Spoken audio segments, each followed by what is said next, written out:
This is the Super Sports Schools podcast, bringing you stories of our future stars, powered by Spur Steak Ranchers. 1, 2, 3, go!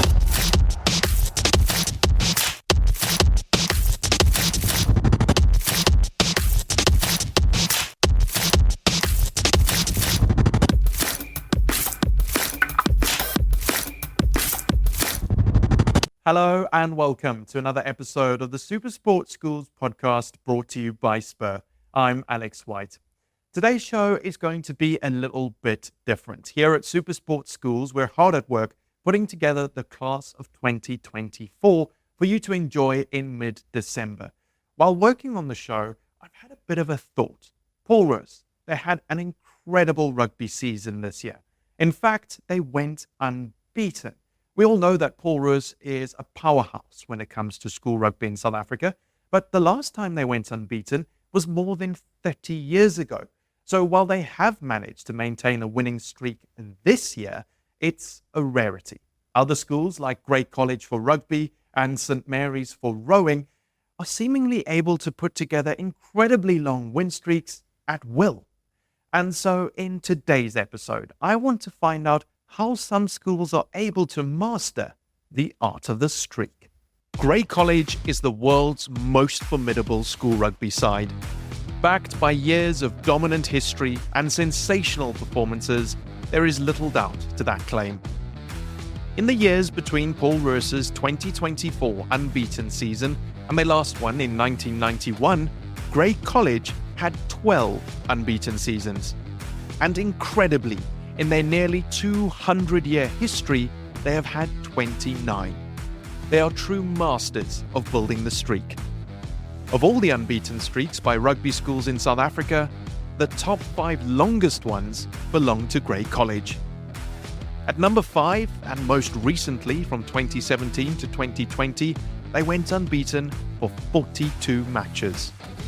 But just wait, the number 1 spot is borderline fiction. For 6 years, between 1985 and 1991, Grey College went unbeaten for 90 matches in a row. Only 2 of those matches ended in a draw. No other rugby school in the country, and perhaps even the world, comes close. So what is it? How has Grey College mastered the art of the streak?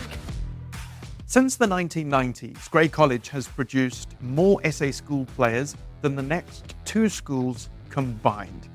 But that dominance doesn't translate over to the Springboks. Sure, they have players playing for the Boks, but the dominance they see at the schools level isn't there at international level.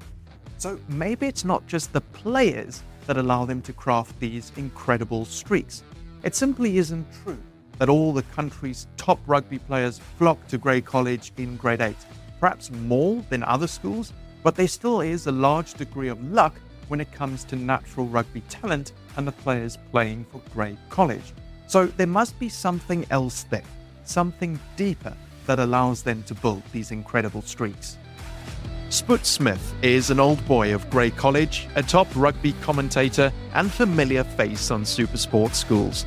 He knows the ins and outs of the Grey rugby setup better than most. What is it that makes Grey College so successful? It's a combination of factors, Alex. I think you're right when you say it, there's something special there. Distinctly remember a piece many a year ago when an Australian journalist visited the school on a Friday afternoon when school was out already.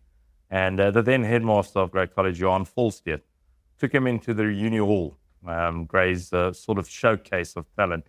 And the reaction from the journalist was, "Who else is here? I can feel something." But it was only the 2 of them in the hall. And Johan Volstead famously mentioned to him, "That's the Grey spirit. That is what makes this place so special." So I do think it is something very unique in Bloemfontein. I'm not saying it's not present at other schools, especially boys' schools. There is just something special about South African boys' schools and the game of rugby. Is there something more special at Grey College maybe than at other schools? Well, obviously, because the results sort of speak for themselves. And I do think some of the boys then find it difficult to transition into the professional game. You mentioned it, the gap significantly closes when it comes to senior rugby. I think Paul Roos Gymnasium has got more Springboks than Grey College. In fact, I know that. Although a lot of them were sort of pre-World War I and II for Paul Roos, and Grey definitely has the most since isolation or since coming back into international sport. But yes, the gap significantly closes. So I think I must take you to go spend some time at Grey College in Bloemfontein, spend a weekend there, see what it's about. I know you were there earlier this year when it was the big Grey derby, Grey College against Grey High. Yes, there's something in the air. There's something in Bloem, and there's something very, very special at Grey College. I think most of our viewers know I was fortunate enough to attend the school. So yeah, it's a special place. Bringing you the sport you care about the most, this is the Super Sports Schools Podcast. Come on, wake up now. Who got zombies? Wake up now. Sequilatos cards. Wake up now. Who got my senior? Get up and With 15 delicious breakfasts, Spur is the place to be until 11 every morning. Enjoy an unreal breakfast for just $56.90. Spur, people with a taste for life. wake up now. Come on, yeah.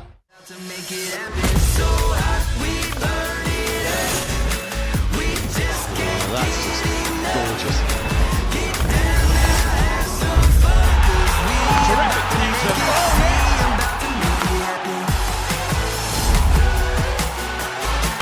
Oh yeah.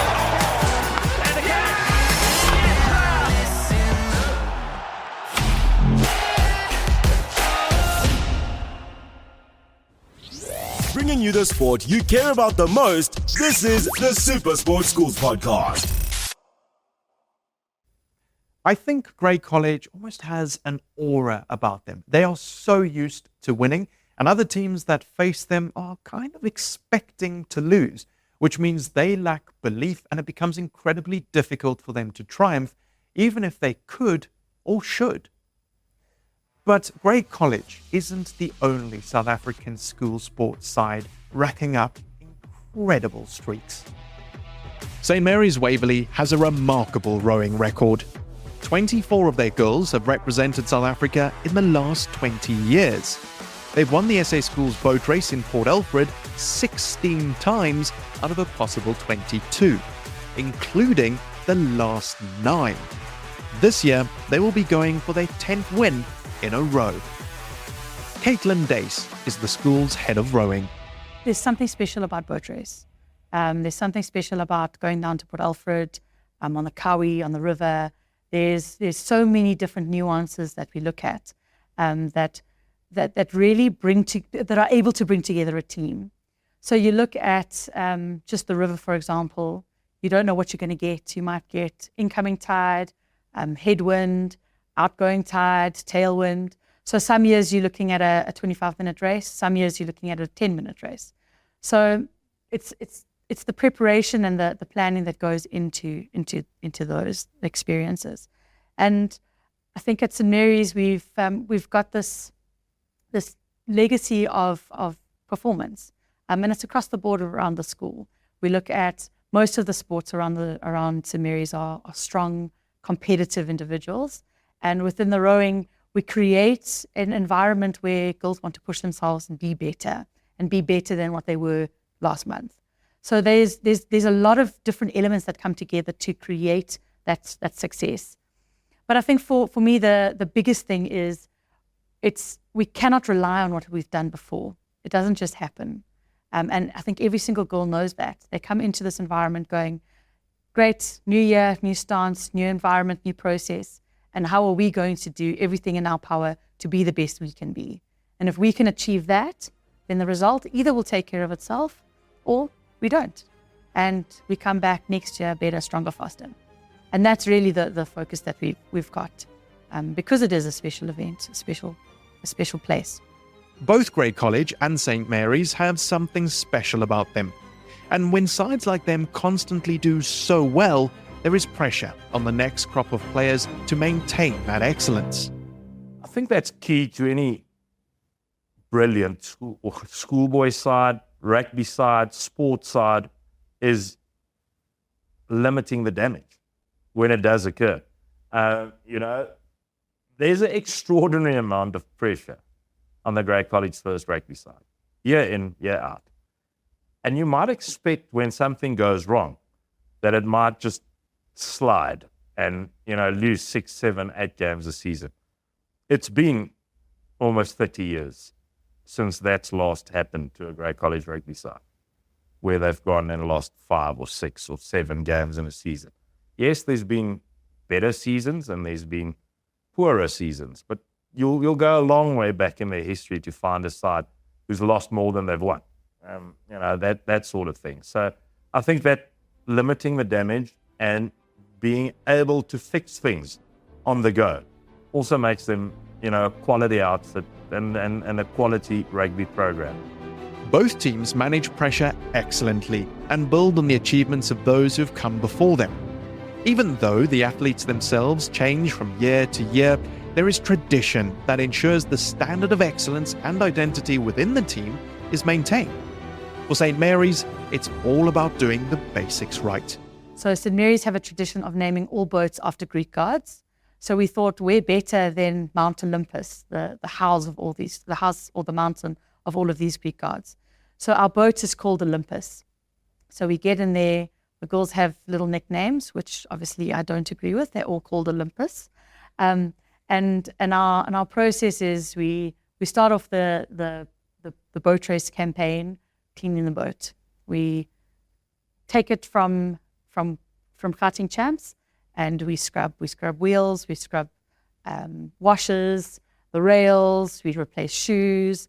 We really set up the boat for this campaign going forward for the next 4 weeks. And once we've done that, then we can start looking, okay, where do we need to go? What do we need to do? And that's where a whole new fresh start is important. That yes, you can learn and grow on what you've done in the past, but you do need a fresh start. New people mean different challenges. New people mean different rowing styles. New people mean new lessons that we need to learn. And there's certain things that you know from a boat race setup. You need to be strong. You need to be able to counter the waves and the wind.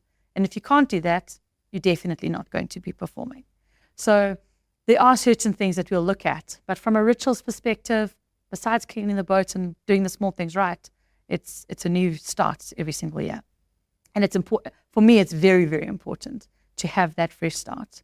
It's also, I'm a big believer in the group as opposed to the individuals. So we'll have a boat race squad. So within the squad, we've got the 4 athletes that'll be in the quad, we've got a reserve, and we've got a cox. And when the 6 girls and myself, and if I have a manager, then if we can work together as a unit, the results will take care of themselves. And that's really, we don't have a necklace or we don't have the special socks like a lot of the schools do. But for me, the rituals are doing the small things right. Talking about the group over the individual, because that's something you can control. You can control the group. The individuals are sort of who you get when they join the school in grade 8. And the luck of the draw is whether one year you'll have some super talented individuals, some year you'll have more driven, some there'll be slightly less. It will vary over time. But what I think is a testament to how well St. Mary's manages the group is that for 9 years, you've consistently come first at boat race. So talk to me a little bit more about the group and what makes it such a powerful force to be reckoned with. Every year we have old girls that want to come back. And when we're training, if you're training alone, you can't be successful. You have to train with people. So we'll make our quad slower, and we'll train with old girls that come back. So this year, we'll try and get some of the old girls that went across to Worlds, sitting and being competitive and bringing back their experience into the current crew. And when we've achieved those unifying experiences, we can step into the next stage. And you look at some of the years we've had girls repeating boat race for the last 3 years. So Danny Price-Hughes came in under 16 and raced for 3 years. So you can build a little bit of consistency around that. Nicole Ledley is back for a second year in a row now. You can build a little bit of consistency around that. So there's a little bit of help from the year-on-year shifts, but bringing old girls back into the environment is hugely significant, just to create a little bit of understanding of what it actually takes to push themselves. Bringing you the sport you care about the most, this is the Super Sports Schools Podcast. Come on, wake up now. Who got zombie? Wake up now. Sequilatos Scott. Wake up now. Who got my singing? Get up and go. With 15 delicious breakfasts, Spur is the place to be until 11 every morning. Enjoy an unreal breakfast for just $56.90. Spur, people with a taste for life. Wake up now. Come on. Yeah.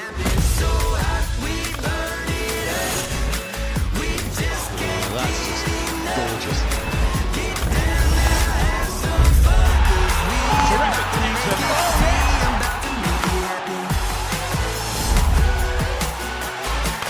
Oh yeah.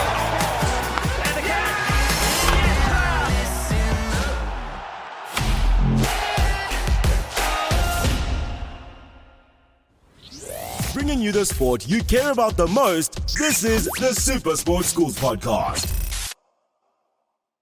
While St Mary's keeps the tradition to an effective minimum, there is slightly more at play at Grey College, especially when it comes to their field and change rooms.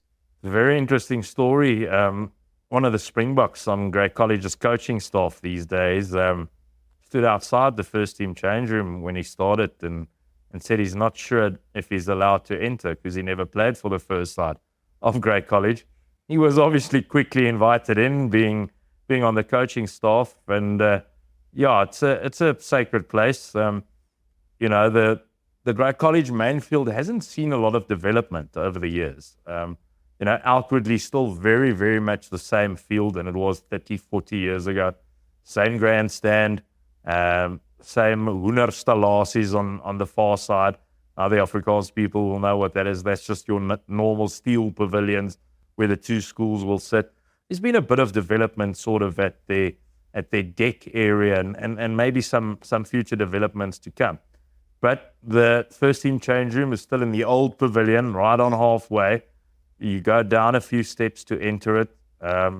It's a work of art. You know, every position above it will have the Springboks that have played in that position, a little plaque where the players will see what has gone before.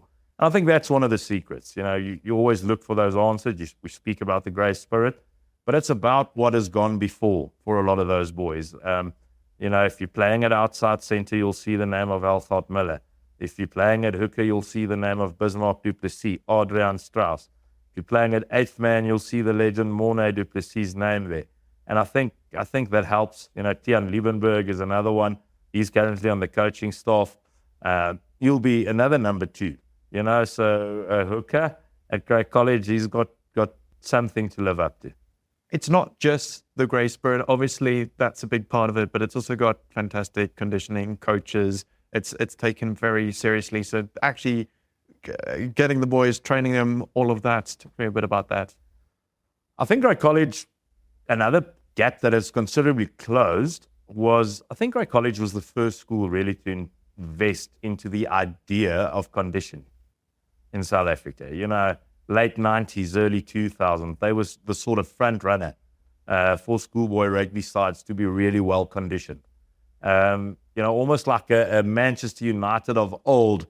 That last 10, 15 minutes tended to belong to Grey College when conditioning really came into play and strength and fitness came into the game. All schools are very professional these days. They share the same sort of facilities. They now share the same philosophies, same training regimes. So the gap has considerably closed, as we can see. I mean, in 2024, Grey College lost twice. One of them was to Jeppe, which people would never have foreseen a couple of years ago. Will they be unbeaten in 2025? Well, most probably not. You know, it's getting more and more difficult in South African schools rugby to stay unbeaten through a season. although Great College has done that 29 times since 1930. Testament to sort of what we are speaking about. They always find a way, whether it's the grey spirit, whether it's coaching, conditioning, identification of talent these days, whether it's that. Structure, solid. Solid coaching throughout the age groups, that's very, very important. Good talent identification. Bobby Joubert, the director of rugby, he's got the trust of his coaches. They share his plan, they share his philosophy. Yanni Geldenhuis, their first team coach, a man who's come through the system. He's coached Greys under 16s. And I think that's another secret, and maybe not such a well-known secret. If you look across South African schoolboy rugby, you would find professional coaches at a lot of the schools. Great College tend to have their head coach of their first side being a teacher, a man who still teaches class during the week, a man who still has the respect of the schoolboys in a school environment as well. Yes, their assistant coaches come in and they are pros. I mean, you've got the likes of Tiaan Liebenberg, Vian de Pre, Bobby Joubert, you name them. There's quality coaches. But Yanni Geldenhuis teaches, and he's the head coach of Great College's first side. Bobby Joubert is their director of rugby, but you'll find him in the week teaching 7 or 8 periods of PT, be it whatever.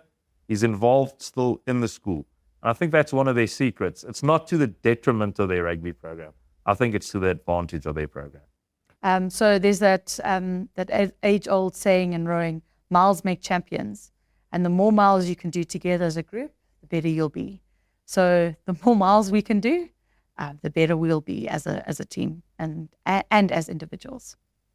Great. Then just to end off, what do you think it will take to continue the streak into the future, even if the streak gets interrupted, to continue the complete dominance that St. Mary's has enjoyed over boat race in the 22 years that there have been girls' boat races winning 16? Eat the elephant slowly. Control the controllables. Do the small things right. So where do we go from here? How do some schools achieve remarkable streaks? It's a combination of factors: drawing in good talent, fostering that talent, innovating and preparing. But it's also about those who have gone before, who have laid the groundwork and raised the bar. It's about the history, the tradition, and dare I say, the magic. How all that comes together and results in the streaks of Grey College and St. Mary's is unique to each school. But one thing is for sure, it makes these schools really hard to beat. And you might expect when something goes wrong that it might just slide and, lose 6, 7, 8 games a season. It's been almost 30 years since that's last happened to a Grey College rugby side. Perfect? Never. There isn't something like perfect in sport. As close to it as you've seen in the world of school sport, probably. Sustainable, very. It's proven that. So, under pressure in 2025, yes. Will they find a way? Most certainly they will. I can assure you that. Will they be unbeaten? Nobody knows. Will they lose 7 or 8 matches? Never. Thank you so much for joining me for another episode of the Super Sports Schools podcast brought to you by Spur. I know it was a slightly different episode, and next week's episode, Sunday at 6 p.m, is also going to be a bit different. It's our 2nd year anniversary. We're celebrating 2 years of the Super Sports Schools podcast on air. Tim and I sit down to chat about some of our favorite moments from the past 2 years, so make sure you don't miss that. I'll see you then, but for now, bye-bye.